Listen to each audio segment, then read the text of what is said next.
나눠드릴 물건 6개 정도 됩니다. 6개 정도의 이 물건을, 이거 물건 되게 좋으니까 지금 들어가세요, 이런 건 아니고요. 제가 물건을 보는 방법들을 알려드리고, 이런 물건 볼 때 이런 식으로 보시면 좀 도움이 되지 않을까 해서 물건 보는 방법들을 좀 알려드리는 겁니다. 첫 번째 물건은 신건 물건인데,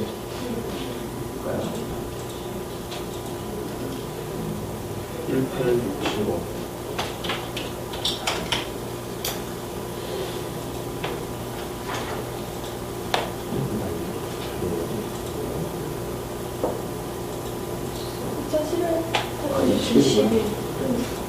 자다 나와가지고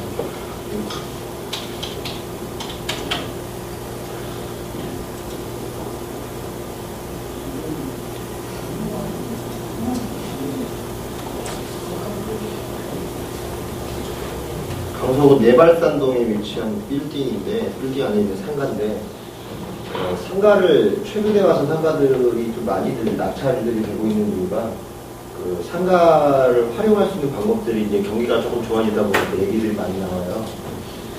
이걸 잘써 보이고, 이게 지금 서울 메리 스테이트 빌딩 6층 601호 위치를 보시면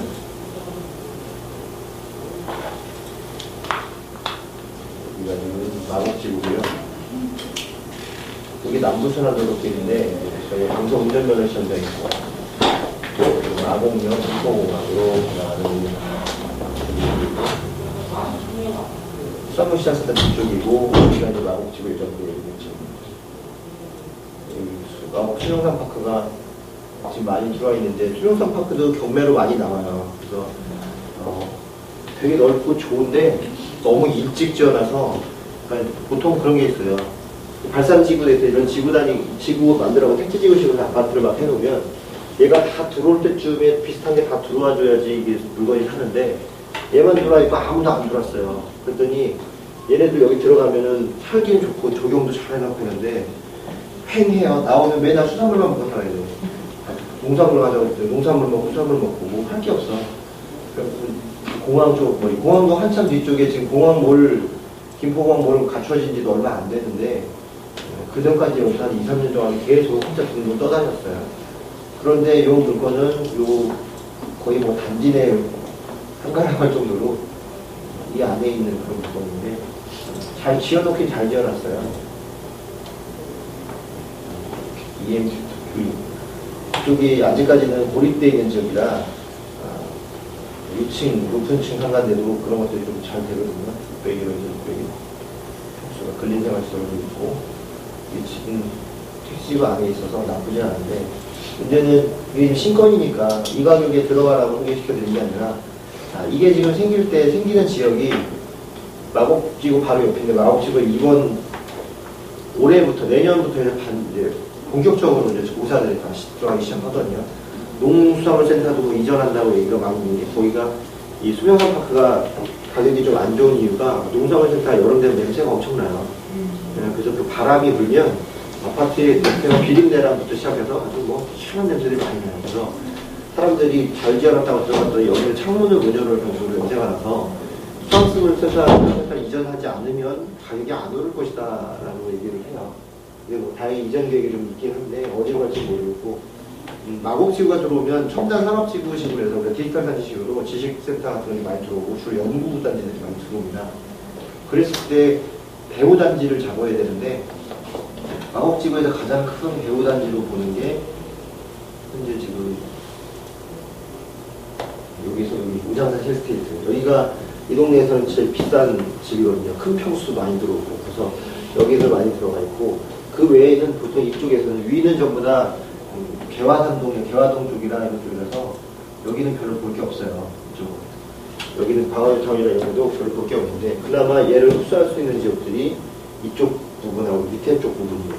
그럴 때 여기 들어가는 게 안에다가 뭐 연구원이나 연수시설도 많이 들어가고 연구단지가 많이 들어가는데, 디지털 단지 똑같은 형태로 구로 디지털 단지를 보면, 구로 디지털 단지가 어느 정도 자리를 잡았을 때 제일 먼저 떴던 게 오피스텔이에요. 오피스텔이 10평 정도가 보통 1000에 90에서 120까지 월세가 나왔었어요. 그만큼 수요가 풍부하다는 얘기거든요.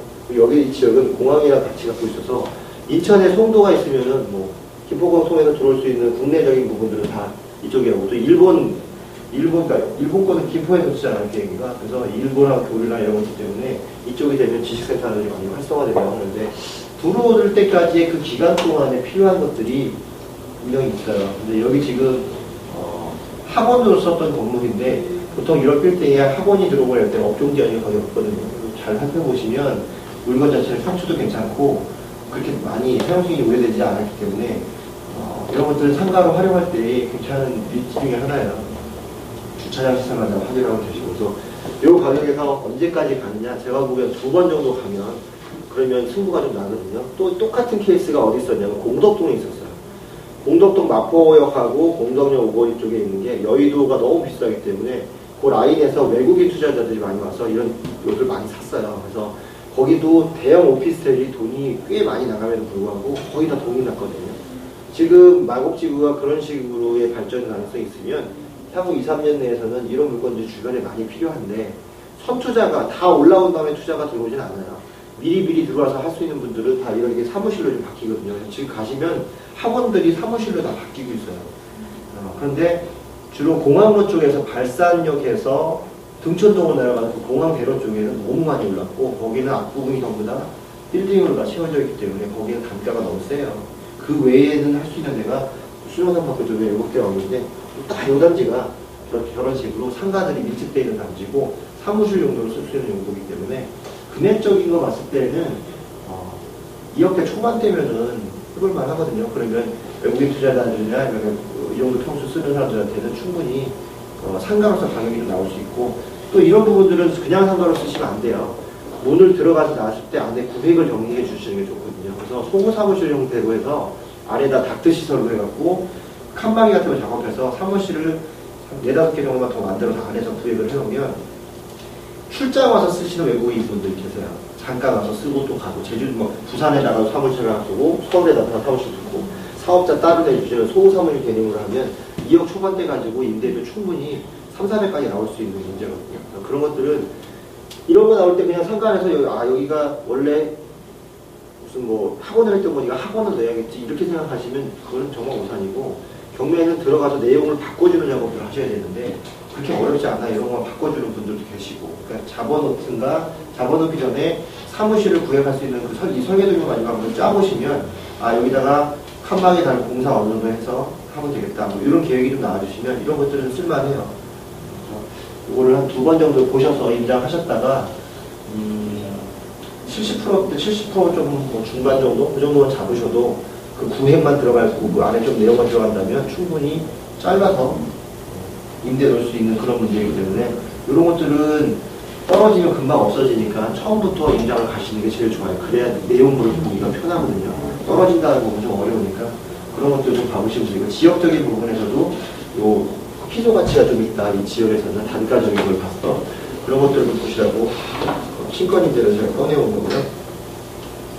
이게 2011 타경인데 지금 들어간 것도 그런 이유가 있어요? 이게 지금 여기 보시면 돼요. 문건 송달래라고 보시면 들어가는 건 이렇게 들어왔는데 중간에 특공에서는 있고 고정성 있고 이렇게 이런 거 다 들어오잖아요. 열람목사 이런 것들이 경매가 원래 처음에 진행될 때 기초 기간이 있는데 보통 이해관계인이 적을 경우에 많이 진행이 돼요. 근데 채권자들이 저렇게 열람목사 시청하다가 하거나 그리고 저 공시송달 시청 제출하면은 거진 한 번 할 때만 3개월씩 걸리거든요. 그래서 굉장히 늦춰지는 것들이에요. 특별히 여기서 지금 여기 기타 뭐 김만식 사실비리 제출 이런 거 보면 내부적으로 안에서 이 상가와 관련돼서 이의제기를 한다거나 뭐 그런 부분들이 있는 거예요. 근데 그게 해결이 거의 다 됐기 때문에 지금 상태에서 진행되는 데 그렇게 문제는 없어요. 이미 경우에 속행시를 제출했었고. 그러니까 중간에 이런 게 이의제기가 들어오면 법원에서 해결되기 전까지는 경매를 딜레이 시키거나 채권자가 사실조회를 받고 그 사실을 확인하기 전까지 딜레이를 하는데 이런 데가 언제 많이 나오냐면 주거용 같은 데서는 무상임대차각서 같은 게 들어갔거나 뭐 그런 게 있으면 확인하기 위해서 법원에서 서류를 보냅니다. 당사자들한테. 당사자가 받고 다시 법원에 보내오고 그걸 가지고 이상이 없으면 진행을 하고 이 기간이 짧으면 2개월, 길면 한 4, 5개월 걸려요. 그렇기 때문에 2011 타경이 나도 지금 나올 수밖에 없는 거거든요. 감정이 제기가 될 수가 있어요. 그럴 수 있어요. 감정가가 2010년도에 너무 낮게 돼 있다고. 감정이 제기될 수 있는데, 네, 근데 아니요, 그렇지 않아요. 상가 같은 경우 주거용은 진폭이 이 때문에 괜찮은데 상가는 분양가 기준으로 감정이 되기 때문에 감정이가 거의 안 들어와요. 이거는 지금 제가 보기에도 분양가 감정이기 때문에 분양가 감정으로 돼 있을 때는 어디를 떨어져 갖고 나오기 때문에 이 이상은 안 올라가지 않거든요. 거의 나오지도 않고, 그리고 주거용 같은 게 그런 게 문제가 있다면 시세의 폭이 있기 때문에 주거용은 2년 정도 지나면 이의 제기를 합니다. 근데 거의 안 받아주는 이유 중에 하나가 감정이 올라가는 시점. 지금 만약에 과거의 감정인데 지금 경기가 좋아서 올라가는 시점이다. 그럼 100% 돌아요. 최근에 침체기잖아요. 안 받아줘요. 2년 정도 침체기가 이렇게 있으면 진폭이 없다고 보기 때문에 감정이 절대 안 받아줍니다. 감정이를 받는 방법은 감정 시점과 현재 시점에 소위 말하는 물가 상승률이 이걸 갖다 봤을 때 훨씬 달라진 폭이 있을 때만 가능해요. 주로 어떤 거에 나오냐면 다가구 같은 거, 집값 변동률이 좀 심한 거, 아파트나 이런 거 잘 안 나옵니다. 받아주지도 않고. 다가구나 공장 같은 거, 이런 것들은 공장 건물은 어차피 날라가는 거지만 이 대지는 쓸모가 있고 또 지역에 무슨 호재 같은 게 생기면 달라질 수 있거든요. 그런 거는 감정이 나와요. 그래서 공장이나 근린 시설이 차릴 때는 오래된 물건에서는 감정이 이직을 할 수 있겠다라는 판단이 가는데 상가나 이런 집합 건물들은 거의 안 받아줘요. 그거는 크게 걱정 안 하셔도 돼요. 이거는 그렇게 해서 보시면 되고 특별히 뭐 권리상에도 뭐 문제가 있거나 그런 건 없습니다. 다만 이게 어떻게 쓸 거냐만 보시면 돼요. 어떤 식으로 활용할 거냐 그런 것만 보시면 되기 때문에 그런 것들은 사람 많이 온 다음에 가면 내부나 이런 거 보기도 어렵고 그 소문이 많이 나기 때문에 주변에서 많이 제재가 많이 들어와요. 보시면 관리하는 데부터 시작해서 올라가고 내려오는데 사람이 많이 갈 거거든요. 이제 그러면 나중에 가다 이제 불리하죠. 그래서 처음부터 가서 해놓고 구획을 나눴을 때 만약에 이 가격이 두 번까지 떨어질 가격이 아니다 그럼 바로 들어가서 잡으셔야 돼요. 문제는 물건의 희소 가치니까 그걸 잘 보시라고 물건을 깬 거예요. 가격이 싸고 나쁘고의 문제가 아니에요. 하나만 그냥 쓰겠다 그러면 가격을 보셔야 되는데 내부처럼 어떤 식으로 꾸며가지고 놓겠다 그러면 단위별로 면적 단위별로 임대료를 놓을 수 있기 때문에 그런 작업을 하시라고 물건을 보여드리는 겁니다. 물론 이제 뭐 감정이 뭐 더 하면 좋겠지만 그거가 크게 문제는 않아요. 두 번째 게 2012편 30264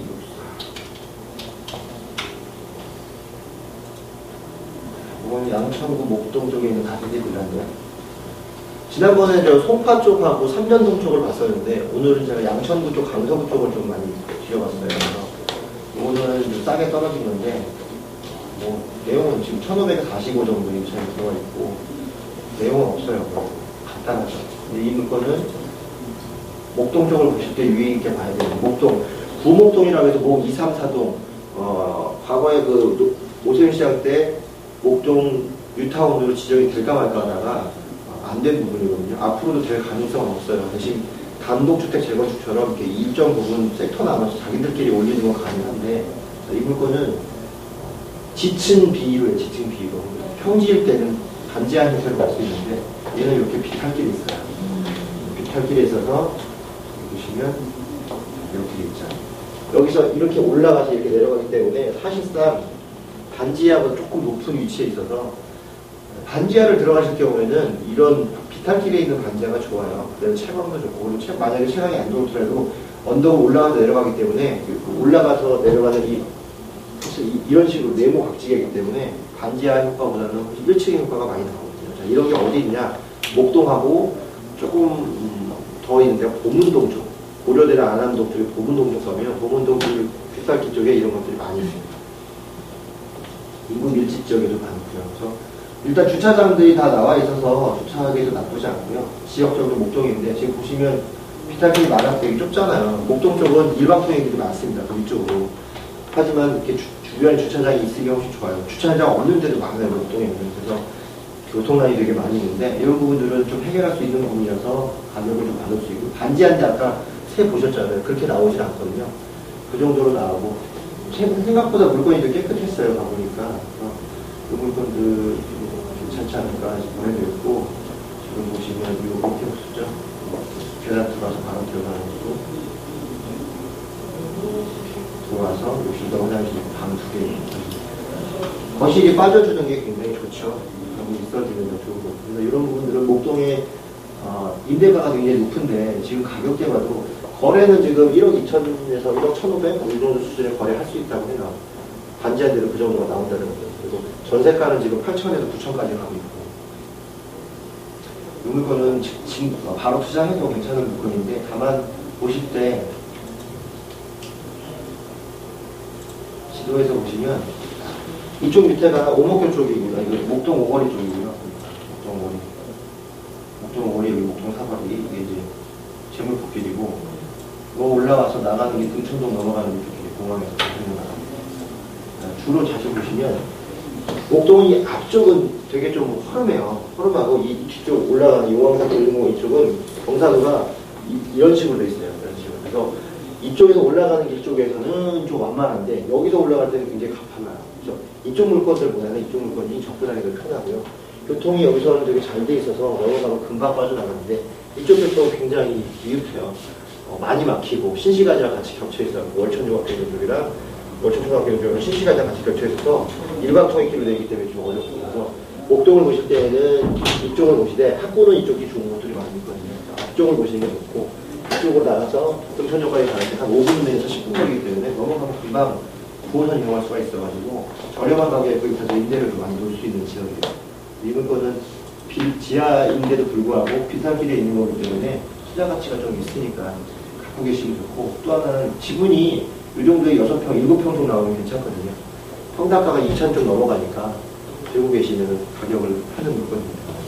요거는 적은 돈으로 하죠. 지금 8,200인데 뭐 많이 안 쓰시고 해도 지금 이 정도 임차인 수준이면 2011년인데 지금 훨씬 더 많이 올라가 있거든요. 그러면 대출 받고 월세 놓고 하면은 적어도 50만 원 이상 나올 수 있는 구역이기 때문에 돈 별로 안 들어가죠. 지금 똑같이 이대로 보신다고 해도 뭐 낙찰 얼마나 받을까요? 기분 좋게 세게 받아서 뭐 1억 받는다고 쳐도 1억에 대출 7천까지 나올 거고, 3천이면 1,500 정도 투자해서 실투자 1,500에서 세금까지 2천 정도 투자하시고, 뭐 이렇게 수리하는데 1,200 들어간다고 해서 2천 조금 넘게 투자하시면 7천에 대출 나오는 것은 한 50은 더 나올 거니까 한 20에서 30 남죠. 그리고 나오면 3천 투자하고 들고 계셨다가 2, 3년 있다가 시세 어느 지역, 목동 지역에 있는 혼재 상태 가고, 지금 목동 지역 혼재 같은 경우는 아까 그 재물포길 같지만 거의 다 지하화로 바뀌기 때문에 고속 밑으로 다니거든요. 이제 위는 전부 다 깔끔하게 바뀌기 때문에 좋아지고, 올라가는 길도 등촌역까지 올라가는 길도 확장을 한다고 얘기가 있어가지고 그쪽도 굉장히 괜찮아요. 그러니까 들고 있으면 조금 도움이 될 만한 물건입니다.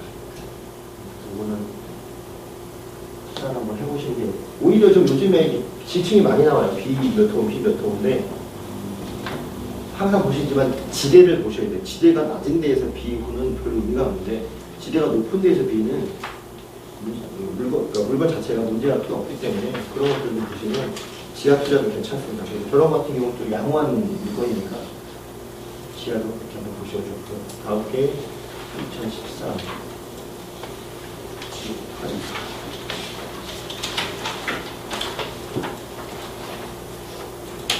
동백주택인데요.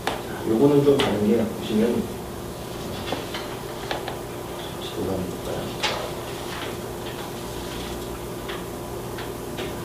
신월 지하차도 있고, 아까는 요 뒤쪽이 위쪽이었는데 여기는 완전 신월항시 와서 이 남부순환도로 길이거든요. 남부순환도 길에 신월 지하차도 들어가는 바로 뒤쪽에 있습니다. 여기가 이제 신정뉴타운으로 아파트가 다 거의 다 올라와 있고요. 신정뉴타운은 요 라인이 존치구역입니다. 요 안에만 개발이 되고, 존치구역 라인들의 빌라들이 예쁠 때문에 많이 올랐어요. 왜요? 이 신정뉴타운 자체가 다가구하고 빌라촌으로 이루어진 이 앞부분에 있는 시장 쪽으로 다 아직 살려둔 채로 이 뒤반 전부 다 꼭대기 쪽만 다 했는데, 가구수가 늘어나는 듯이 가격 차이가 너무 나고, 오히려 이 뒤쪽에 있는 빌라들이 가격이 더 올라갔어요. 그래서 빌라들 가격들이 좀 괜찮은데, 문제는 요 라인 따라서 넘어가는 신정내걸 라인, 요 라인이 여기 요 앞에 여기 유명한 양천 지선식당이 있습니다. 맛있어요. 제주도에. 근데 요 라인들이 신곡시장 입구에서 여기가 빌라들이, 저층 빌라들이 많이 있고, 뒤쪽으로는 조그만 아파트들이 모여있는 데가 많이 있어요. 그래서 여기가 빌라가 부족해요. 여기가 세가 굉장히 센 지역이거든요. 보시면 이 물건 자체는 깔끔해요. 보시겠지만 이 아파트, 빌라 지을 때 적벽돌로 이렇게 둥글게 짓는 빌라들이 있어요. 그게 이제 구이동이나 아니면 이제 불광동 쪽 가면 이런 빌라가 좀 많이 있거든요. 이 코너를 둥글게 짠 빌라들이 내구성이 굉장히 좋아요. 그래서 이런 빌라들이 조금 고급 빌라들이 속해요. 이걸 여기다 지어놨더라고요. 그래서 또 얘 하나의 단점은 잘 보셔야 돼요. 다. 동백주택 다동. 그러면 분명 가하고 나동도 있을 거란 말이죠. 그럴 때 보셔야 되는 게 대지 지분을 보셔야 돼요. 분명히 벽돌집이니까 낡았을 건데 이렇게 아까 말씀드린 조그마한 빌라들의 아파트들이 한동 두 동씩 있다고 했잖아요. 자, 얘를 대단지로 만들 수 있는 방법은 지역주택 조합 만들어가지고 올릴 수 있는 재건축밖에 없어요. 그럴 경우에 지분 상태를 보시면 방 3개에다가 나오는데 12개인데 지분이 9평이에요. 그러면 지하가 없는 상태에서 하나다가 이 정도 있으면 주차장 면적이 충분히 나온다는 얘기거든요. 그러면 한 동으로 올릴 때 세대수가 지금 2동 합쳐도 한 120세대 정도 나올 수 있는 용적률이 나오는데 여기 지금 이 지역에 보통 이렇게 지은 집들이 한 동짜리도 70세대 정도가 나오고 2동짜리 지금 또 많이 나오고 그런 위치로 굉장히 되어 있어요. 여기 앞부분이 도로변이고 은행가족이라서 상업지 도시가 되는데 요렇게 센터가 나와요. 그리고 이렇게 센터가 나오는 걸 요 건너편 쪽에서는 해서 지금 뭐가 올라가 있냐면 롯데캐슬이 올라갔어요. 6동이면 이거 좀. 그래서 이런 지역들은 장가치가 좀 있으니까 해가 괜찮으면 들고 있어라 라고 보시는 거예요. 뭐 이런 것들은 뭐 돈이만 있고 없으니까 크게 문제 안 되고 뒤에서 지금 보시면 근저당이 올빼인데 위에 신한동 있잖아요. 3천이니까 별로 없죠. 위에 7천이고 후순이니까 낙찰이 7천 이상으로만 뭐 된다고 하면 상관없는데 지금 이 가격에 들어가야 되는 가격 같아요. 제가 보니까 너무 높이 쓸 필요는 없고 살짝 거친 이거 떨어지면 분명히 이 가격으로 넘어가니까 승부는 여기서 보셔야 된다라고 말씀드릴 수 있고요. 이 물건은 들고 같이 88년 4년 승인이니까 4, 5년 안쪽에서 동의서 받으러 다니고 서로가 하면 지분같이 충분히 인정받을 수 있어서 가격은 뭐 1억 2, 3천 정도는 충분히 나올 수 있는 거니까요. 항상 보실 때 대지 지분을 그냥 보는 게 아니라 여기 가나동 나오면은 꼭 네모 반듯한 모양으로 돼 있는지 아니면 이렇게 꼬불꼬불 돼 있는지 이걸 보시고 이렇게 네모 반듯한 모양이 나올 수 있으면 언제든지 지역주택 재건축이 들어갈 수 있겠구나라는 걸 가져가셔서 현장을 인정하시면 실제 일부 바람 불 때 동의서를 받았거나 그런 적들이 있는 경험들이 있는 지역이거든요. 그런 데는 언제든지 다시 들어갈 수가 있으니까 그렇게 보시면 돼요. 만약에 그렇게 올라갔다고 한다면 대로변에 가까이 있는 요직은 훨씬 더 안쪽보다는 더 많은 값을 받을 수 있습니다. 그걸 잘 살펴보시면 되고 9060 2013년 요거는 가격은 좀 센데 재밌어서 1번부터 9번까지 나왔어요. 신월동의 에덴빌라 2억. 위치를 보시면 위치는 그렇게 좋진 않아요. 그렇게 좋진 않은데 이 고속도로변 갓길에 이렇게 코너로 나가자마자 바로 있어요. 바로 요 옆에 있는 한우집이 하나 있는데 거기도 맛있어요. 근데 홍보가 잘 안 돼가지고 맨날 세일만 하더라고요. 근데 요게 나온 바로 코너 쪽인데 요 라인이 고속도로 라인이 여기 이 제물포길 여기 이 라인이 지금 지하화로 바뀌는 구간이에요. 그래서 그 지하로 바뀌면 이쪽에 뭐 공원도 좀 들어온다고 하고 일반적으로 왔다 갔다 건너갈 수 있게끔 만든다고 하더라고요. 그래서 지금 양천구에 상화를 걸고 만드는 중에 하나인데 보시면 도전 등기일이 2009년이죠. 신축 건물이에요. 신축 건물 사람 넣어놓고 잘 못 갚은 거죠. 깨끗한 경사도 있고 이렇게 쳐서 코너도 안 치고 딱 있어서 잘 높게 떨어지죠. 뒤에 보시면 벽산 아파트, 보람 아파트 여기 똑같아요. 여기 지금 새로 들어온 롯데캐슬이고 요 아파트들이 중저가 아파트식으로 많이 돼 있는데 여기도 뭐가 부족하냐면 빌라가 부족해요. 빌라 가치가 꽤 잘 나가는 중입니다. 202호, 203호, 201호 이런 식으로 되어 있는데 방 3개, 거실 이런 중에서는 어떤 게 모양이 더 좋은 것 같아요? 이쪽이 좋을까요? 아니면 가운데? 203동? 이거? 그렇죠. 이게 거실이 일자로 빠져주는 게 가격에서 훨씬 더 가치가 있어요. 이런 거실은 쓸모가 없어. 그러니까 만약에 이걸 받겠다 그러면 이런 거 위주로 받으셔야 500이라도 더 받을 수 있는 거예요. 여기는 이 차를 받아도 좋고 안 받아도 좋고. 근데 지금 나오는 게 9개가 나와요. 이런 거 어떻게 하냐. 주변에 마음 맞는 사람을 찾아야 돼요. 한 4명 찾아서 한 동을 다 받아요. 전체를. 싹 다. 싹 다 받아서 2009년도면은 아직 하자보수 이행 기간이 지나지 않았어요. 구청에 가면 건축주가 하자이행 보증금을 킵해 놓은 게 있는데 그거를 한 번에 다 받아서 동의서를 받아가지고 가서 돈을 싹 긁어 온 다음에 이쁘게 싹 그 돈으로 칠하면 돼요. 그리고 건축비를 임대를 쭉 올려가지고 그렇게 하고 바로 넣는 거죠. 중개사 2명 잡고 이런 식으로 해서 작업을 하면 플래카드 붙이고 하면 금방 들어옵니다. 이미 임차인도 살고 있고. 근데 임차인들 내보내는 게 문제인데 내보내지 않으셔도 돼요. 이런 것들은 기존 살던 사람들이 계속 재계약하면 됩니다. 전세도 있고 많이 들어오잖아요. 이 가격은 분양가 가격이니까 좀 센 거죠. 지금 현재 여기서 매가로 할 수 있는 게 1억 6천에서 1억 5천 수준이에요. 이 정도 물건이에요.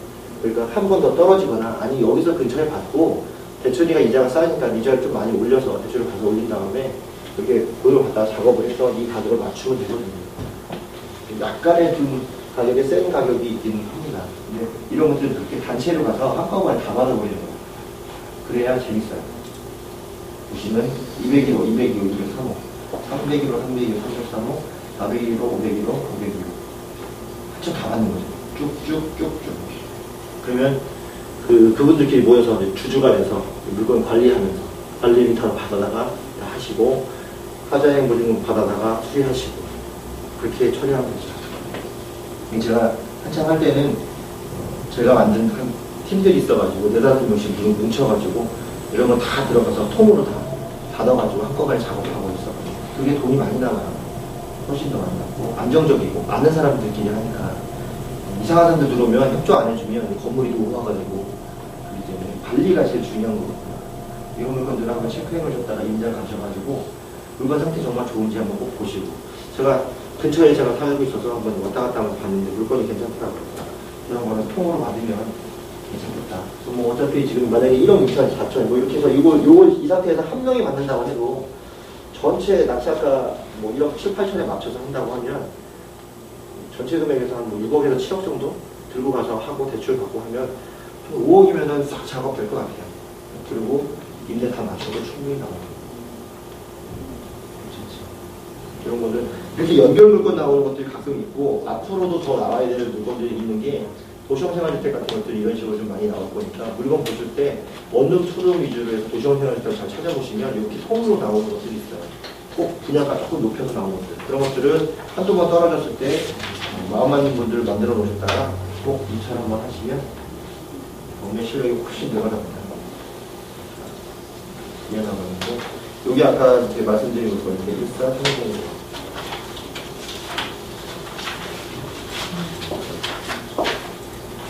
신월동에 있는 다세대 주택인데 쭉 떨어졌다가 6,080에 받았어요. 여기를 넘겨서 전국가는 여기 넘기고 6,080에 저 안 넘겼구나. 살짝 걸쳤구나. 6,080 2등이 5,880 미납했어요. 4,900 다시 나왔죠. 8월달에 낙찰인데 10월달이면 대금 미납이 확실하죠. 바로 나오면 들어가고 3개월 걸치면 대금 미납이에요. 그거는 기본적으로 다 지는 거예요. 그런데 왜 미납일까 봤더니 위치는 뭐 나쁘지 않은데 위치는 거의 나쁘죠. 이건 좀 어떻게 해요? 어디까지 가격대에 비해서. 근데 이게 보시면 이렇게 비싸요. 4천만원. 전입 확정 배당 요금이 소액 입찰. 자, 이게 아까 말씀드린 거 전입했고 확정 입찰 있어요. 배당 요금도 했으니까 4천만원 자기가 제일 먼저 받아 나가겠죠. 그리고 낙찰받은 금액을 제일 먼저 받아 나가요. 그래서 우리가 이거 잘 받아 나가겠네 라고 해서 이렇게 쓰면 4천만원 가져가니까 될 수 있겠지라고 하지만 야, 6,080만원 받았을 절반이면 얼마입니까? 3천이 3천. 3,040만원. 3,040만원의 한도 내에서 주택 임대차 보호법 적용받아야 되는데 얘가 4천이에요. 못 받는 금액 1,000만원은 인수. 계약력이 있습니다. 왜? 나머지 3천 누가 받아가요? 그 밑에가 받아가요. 누구야? 김성태. 가압류네 채권이죠. 안분배당. 그럼 1,000만원 중에서도 못 받는 금액 중에서도 얘 금액 8천만원하고 비교해서 1억 2천 정도 되겠죠. 못 받는 금액. 그거에서 나머지 금액을 안분배당 해갖고 하면은 조금 더 받아가는 거예요. 그럼 역시 한 1,000만원 정도 못 받아요. 그러면 그거는 그대로 인수해요. 그러니까 자기가 6천을 쓰고도 1,000만원 인수했으니 7천을 써야 되는데 시세가 8천도 안 돼. 8천 조금 넘나 그래요. 시세가 지금 8천 조금 넘나 그래요. 그러면 금매로 사는 거하고 아무 차이가 없어. 그러니까 미납시켜야죠. 미납 얼마? 490만 원. 490만 원 날리는 게 전체 내고 돈 묶는 것보다 낫다라고 판단하니까 날리는 겁니다. 근데 자, 이거 살릴 수 있을까요? 저는 이거 살릴 수 있을 것 같아. 왜? 이거 받았어요, 6천에. 그럼 잔금 내면 돼요. 누구들도 은행 돈은 은행은 잔금 안 내죠. 선순위 있으니까. 이럴 때에는 이 사람이 어차피 배량을 받아가요. 이 사람한테 선순위지만 호기각서를 받아야 돼요. 호기각서 받아서 대출을 시키고 다시 전입을 시켜요. 그리고 어떻게? 인수금액 1,000만 원은 뭘로 간다? 월세로 간다. 1,000에 월세 넣고 이 금액 그대로 해서 1,000에 45 넣으면 돼. 30이나 45. 그러면 인수는 내가 내주는 금액이 아니에요. 이 사람이 받아갈 금액인 거지. 나보고 내라고 강제할 수 있는 상황이 아니라 승계받는 거니까. 그럼 임대차익에서 다시 쓰면 다시 가는 거예요. 그럼 보증금 1,000만 원에 45 가는 거예요. 그럼 물건 살리면서 보증금 1,000만 원 45면 대출 받을 수 있죠. 그러면 정상물건 돼요, 그냥. 정상물건. 그렇잖아요. 재계약 치고 전이 빠졌다 들어가고 대출 일으키고 1,000에 45인데 1,000만 원 내가 보증금을 인수하고 월 45 받으면 세 맞춘 거랑 똑같아요. 나갈 때는 어떻게 해요? 정상을 회복이 된다니까. 그냥 풀면 되는데 겁이 나는 거예요. 아, 대출이 안 나와. 이거 선순위니까. 어떻게 임차인은 해결 못하니까. 이런 거 임차인을 해결해야 돼요. 들어갈 때. 그럼 미리 가서 얘기했어야지. 아까처럼. 그렇게 얘기해서 내가 네 편이다. 네가 나에게 오면 내가 모든 것을 해결해 주나. 라고 해서 이렇게 해결해 주면 돼요. 별로 안 되니까. 어차피 가압류이기 때문에 무잉여 나오니까 가압류면 안 나와요. 가압류 안 분배당이기 때문에 단 1원을 받아가도 무잉여가 안 나와요. 그러니까 누구만 책임지면 돼? 얘만 책임지면 돼요. 절대 포기할 물건이 아닌데 400만 원 날린 거죠. 490만 원. 이분이 490만 원을 날릴 걸 갖고 와서 저한테 같으면 그대로 정상화 시켜주고 딱 200만 원만 받을 건데 정상적인 물건인데 이거를 넣으신 거죠. 풀 수 있는 방법을 모르니까. 그러니까 걱정하시지 말라니까요. 물건을 들고 보증금, 영수증을 들고는 걱정하는 게 아니에요. 어떻게 할지를 생각하는 거죠. 그럼 제일 먼저 누굴 공략해야 되냐 머릿속에 생각했으면 얘를 공략하면 돼요. 얘는 어차피 자기가 돈 받아나가야 되는데 1,000만 원 못 받아나가면 나가겠어요? 안 나가죠. 그냥 있을 거란 말이지. 그냥 있고 대신 어떻게? 집에 도배장판 내가 싹 수리해줄 테니까 그냥 계속 살아.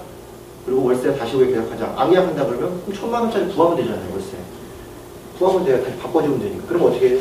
나갈 때까지 받아나가라. 그러면 되잖아요. 우리 임대인은 그런 거 잘하는. 계약 다 됐는데 완전히 받아나가라고 그러잖아요. 1,000에 45 내놨으니까 1,000만 원 들어 받아나가라. 아무 문제 안 생겨요. 이거 내가 당장 물어주지 않으면 어디 뭐 잡혀가냐. 안 그래요. 이거 채권은 그게 인사문제니까. 그냥 받아주면 되는데 그 구조를 몰랐던 거겠죠. 이런 물건들은 꼭 그거를 계산해서 해야 되지만 그게 불리한 건 아니라 나한테 유리한 방향으로 해석을 해서 그 방향을 바꿀 수 있으면 정상적인 물건이 된다. 굳이 미납할 필요 없죠. 이 사람은 어떻게 했어요? 5,880만 원짜리다. 미치고 팔짝 뛰겠죠. 건들지 말 것이지. 그냥 받았으면 자기는 해결할 수 있을 건데 자기는 못하죠. 선순위는 이거 함부로 못하는 거예요. 다 알고 있지는 못해요. 그래. 사람을 만나서 대화하고 뭐하고 이런 거를 할 수가 없어. 그 아까 알려줬던 그 지식들 다 주면서 가야 되는데 그런 게 없고 물건만 보니까 모르는 거죠. 그러니까 그런 것들 미리 가기 전에 어떻게 공략하겠다는 3가지 정도의 방법은 내가 갖고 들어가야 돼. 이런 걸 썼는데 안 돼? 이 방법 써보고 안 돼? 그럼 이 방법 써보고 안 되면 포기하는 거지만 방법을 안 써봤어요. 왜? 미납하기까지 기다리는 거. 왜? 대출이 안 나오니까. 대출을 안 나오고 대출이 나오는 방법을 찾아야 되는데 그것도 못하고 초보자가 들어가면 더 나가고 이런 것들을 하실 때에는 꼭 미리 사전에 작업을 다 해놓은 방법들 찾고 들어가라. 그렇게 말씀드렸습니다. 이거는 한번 보시라고. 마지막 물건이 10830.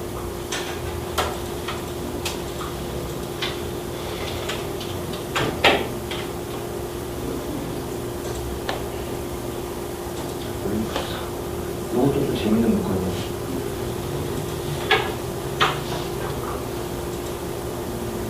이거는 지금 보시면 화곡역에서 강서구청 나가는 좀 제일 많이 막히는 게 그 뒤쪽에 여기 옛날 구길 있죠?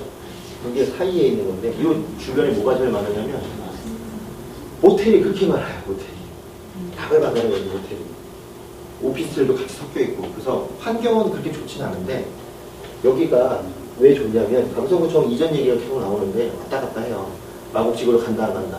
근데 가야 되는 게 많거든요. 만약에 가게 되면 여기가 다 상업지구여서 주상복합 형태로 싹 바뀔 거예요. 여기가 위는 고지대, 여긴 저지대. 침수구역이라서 싹 바꿔야 되거든요. 고지대 높여가지고 작업이 들어올 수 있는 부분이어서 이쪽에 모텔들이 그래서 잘 안 가요. 고장 때문에 안 나가려고 버티는데 이 물건도 거기 안에 뭐가 있냐면 사용승인 보실까요? 보존등기 2010년이죠. 신축 물건 중입니다. 신축 물건 보실 때 깨끗하지 않다. 이게 왜 물건을 추천드리냐? 이 동네에서 이거만큼 깨끗한 물건이 거의 없어요. 10개 중에 1개도 없어요. 다 쓰러지는데 500에서 45씩 나와요. 근데 얘는 평수도 커요. 보시면 알겠지만 18.8이니까 그냥 우리가 전용식 8이면은 방 3개짜리 빌라 오시면 되잖아요. 가격은 착한 가격이에요. 그 정도 가격이면 다른 데서는 개봉동 같은 데서 1억 4천에서 1억 5천 정도 그 정도 전세를 주고 들어가야 되는 가격인데 괜찮은 가격이죠. 여기에 2,570 들어있어요. 근데 문제는 이게 다세대로 나왔는데 근린생활시설하고 다세대하고 섞여 있어요. 건축물 대장상에.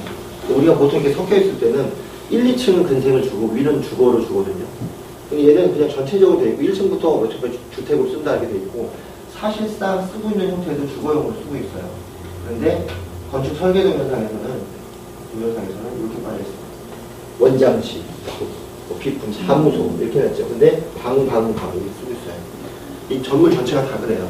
위법 건축물이냐? 그렇진 않아요. 허가를 낼 때 인생으로밖에 허가가 안 나와서 해놓고 주택으로 바꿔 쓰는 거죠.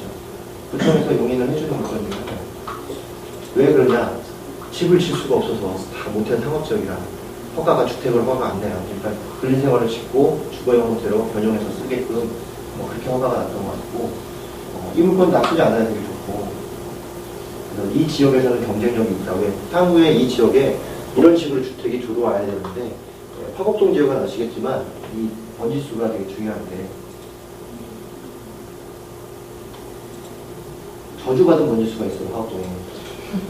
이게 지금 화곡동 전체인데 까치산역 이쪽 앞쪽에 까치산 시장 쪽은 언덕으로 가다가 이렇게 급격히 올라가다 꺾여지는 이 부분들인데 이 부분하고 이 뒤쪽에 신정여상 있는 쪽하고는 조금 많이 활성화가 되는데 터널 넘어서 이쪽은 조금 바뀌고 이 뒤쪽에 올라오면 이제 이 물건 안쪽으로 들어서 뒷불 여기 이게 50번지하고 56번지, 46번지 때가 있는데 거기가 저주받은 번이 있어요. 거기는 물건을 들어가면 나오지 못해요. 왜 그런지 모르겠는데 풍수적으로 안 좋은 것 같아요. 그래서 그쪽 번지수는 화곡동에 물건들이 많이 나오는데도 잘 안 들어가고 한 번 들어간 사람들이 물건을 제대로 팔지를 못하고 나와요. 그래서 가급적이면 이쪽 도에서는 안 들어가는 게 좋은데 지금 나오는 위쪽이요. 요 지역 쪽으로는 잘 안 들어. 화곡 건동 쪽하고 이쪽은 안 들어가는 게 좋은데 요 앞쪽은 괜찮아요. 여기는 편의시설이 다 갖춰져 있고 다만 주차가 좀 부족한데 얘는 주차도가 다 돼 있죠. 주차가 없어서 밖으로 많이 나와서 좀 번잡한데 얘는 좀 깨끗한 거일 거예요. 이 송원 오피스텔을 제가 갖고 있었는데 이것도 좋은 가격에 팔았거든요. 제가 팔아봤기 때문에 여기 가치가 알아요. 여기는 물건이 없어가지고 저런 거 나오면 후딱후딱 다 들어갑니다. 그래서 중개사들이 되게 잘해주고 다만 화곡동 중개사들이 서울시내 중개사들 중에서 거의 손가락 5개 안에 질 정도로 되게 약었어요. 그러니까 임대차 계약 때는 조심해야 되니까 이런 것도 받아놓고 중간에 돌리면 오피스텔하거나 다른 모텔하고 경쟁력이 모텔도 지금 주거용으로 쓰는 데가 많이 있어요. 그래가지고 그런 물건이니까 이거는 가격대 잘 보셔서 입사 들어가시면 좋은데 방 이 정도 크기 봤을 때 주변 봤을 때는 절대 비싼 가격은 아닌 것 같아요. 그래서 조금 살짝 걸쳐서 조금 높여서 받으시면 저 가격대에서 전세가 1억까지는 나오는 지역이니까 충분히 들 수 있고 이미 밑에 지금 보시면 이게 받쳐주니까 어느 정도 대출 받아서 좀 하시면 될 것 같고 더 떨어지면은 많이 달려붙지 않을까 생각이 들어요. 저는 항상 말씀드리지만 많이 떨어져서 많이 20-30년 붙어가지고 확 넘기는 거는 별 재미가 없고 더 떨어지기 전에 살짝 걸쳐서 빨리 잡아서 빨리빨리 처리하는 게 제일 좋습니다. 이거는 건물 가치가 많이 받기 때문에 신축이니까 좀 가격이 높다라고 생각하시면 되고 다른 건 크게 없어요. 나머지 만약에라도 주거용으로 쓰지만 실제적으로 나중에 근린생활을 쓰겠다고 하더라도 별 문제가 없는 거기 때문에 그때그때 용도에 따라 바꿀 수 있다는 건데 지금은 주거가 부족하니까 주거용으로 쓰시는 게 맞는 것 같아요. 이렇게까지 물건 만들어놨고요. 저희가 권해드린 물건들은 입찰을 들어가셔도 좋고 그렇지 않고 이렇게 볼 수 있구나 이 방법을 배우시는 건 좋고 저는 입찰 들어간 물건을 권해준다고 그걸 들어가는 거는 크게 의미가 없다고 보는 게 각자의 사정과 금액과 자기 성향이 다 틀려요. 누구한테는 다가가 맞고 누구 다세대가 맞고 누구 빌라가 맞고 다 틀려요. 그런데 물건을 보는 방법을 알려드리면 이제 내가 이 물건이 왔을 때 감이 딱 와요. 그럴 때 그 물건을 좀 더 집중해서 볼 수 있고 그런 권리 분석도 금방 되거든요. 그런 부분들을 챙겨가시라고 물건들을 좀 보내드리는데, 보시는 방법을 잘 봤다가 아, 물건별로 특징들을 잘 잡아서 간다, 이것만 보시면 물건이 좀 많이 해결될 것 같습니다. 좀 시간이 길어졌는데 물건 이걸로 마치겠습니다.